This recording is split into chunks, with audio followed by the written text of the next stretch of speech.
Alright, so we're back with the Tamiya TT02. This is my first one, the NSX body. And I was going to drive it a couple weeks ago when I was testing out my TC01, but unfortunately that car had a crash, so I decided not to try my luck because I don't want to crash this one. I was using this radio, which this car is also bound to. I have to run an errand, so I'm going to take this car and see that it hopefully doesn't have the same issue as the TC01. I'm not going to drive it nearly as far away as I did, just to ensure that it doesn't lose reception, so that's what I'm going to do. Fortunately, it's a little thing that bothers me, that the decals here are starting to peel up. Any road grime gets behind there, it's totally done. But it is what it is.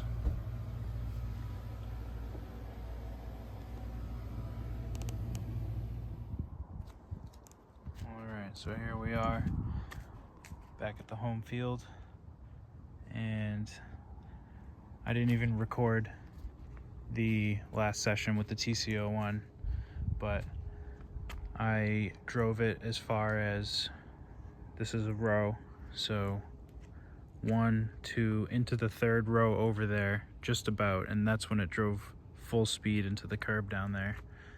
And I found the wheel way over in the corner there. So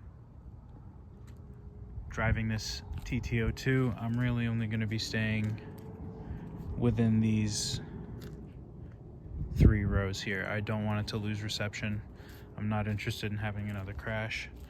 That was pretty devastating, especially because that car is harder to get parts for. This would be easy to get replacement parts for, but to avoid it would be best. So I'm going to turn it on and make sure everything works, and then drive it around for a few minutes. It's not as exciting as the nitros. These electric cars are more fun to drive with people, you know, bumper to bumper, you know, bumping fenders. But anyways, yeah, so let's get this thing turned on.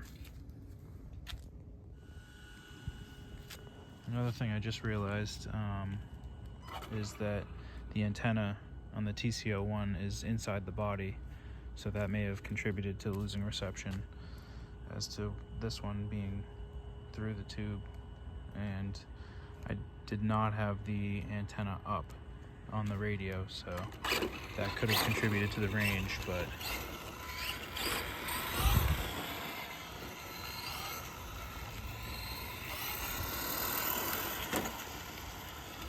yeah, not very fast.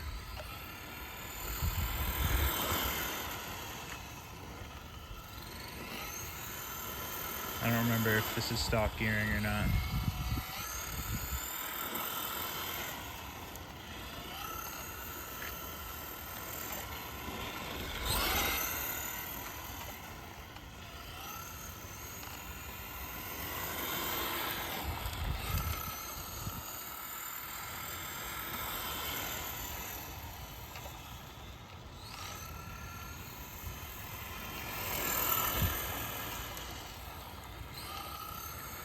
Yeah, I'm not sure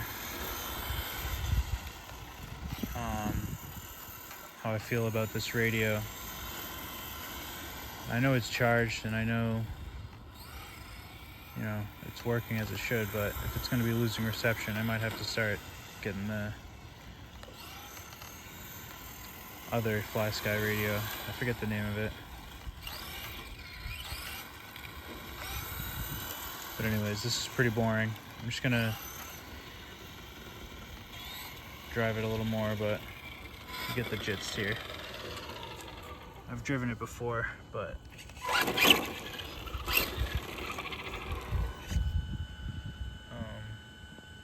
just a little bit. So I'm gonna drain some of the juice in this battery and check back.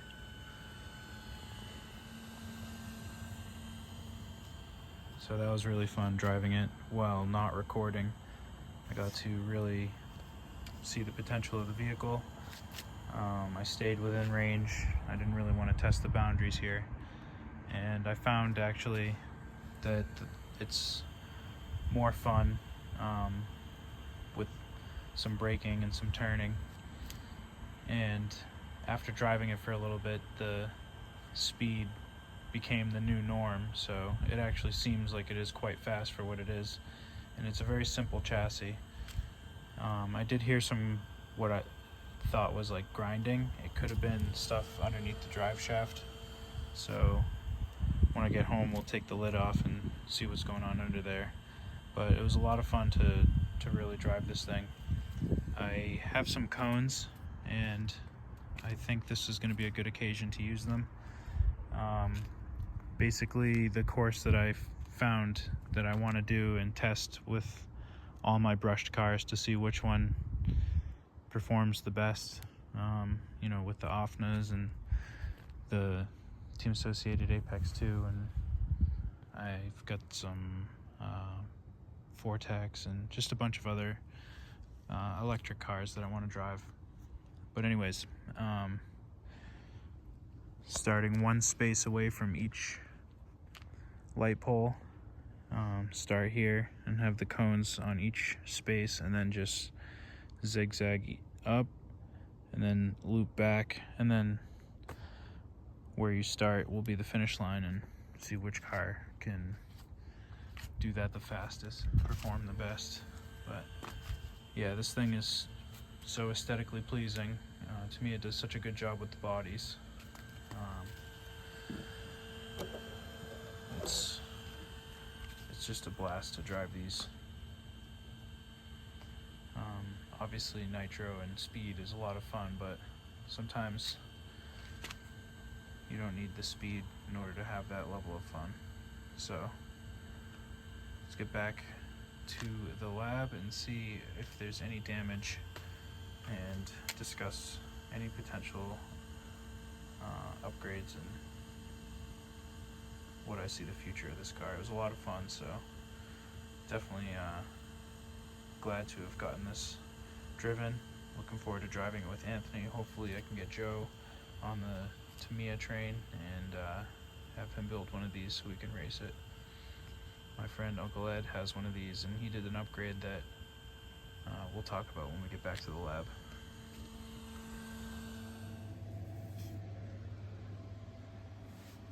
Alright, so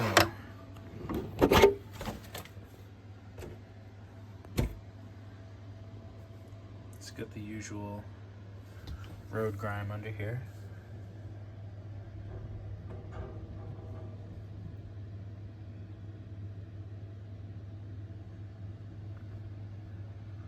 Nothing out of the ordinary. So there was a little bit of grinding. I'm wondering if it was just debris from the drive shaft, or if there's something going on under there.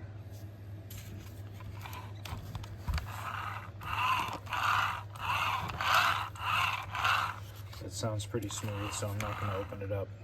But yeah, one of the main things that I've seen people do in my research is cover this up, this part of the chassis, or I've seen people fill it with hot glue. I don't like that idea. But my friend Uncle Ed went ahead and got the carbon fiber plate that covers that area, and the carbon fiber tower to tower chassis brace, and I like that idea. I think I'm gonna go ahead and get some of those for my car as well. There we go. So yeah, successful run here with the TT02. Definitely looking forward to driving this with Anthony, and next time I drive it I'm gonna bring the cones down there and test it out Likewise, my other brushed vehicles, different brands and cars alike. So, anywho, if you've made it this far, thank you for your interest. Thank you for your interest in radio control, and you're going to want to stay tuned because there's a lot more cool stuff like this.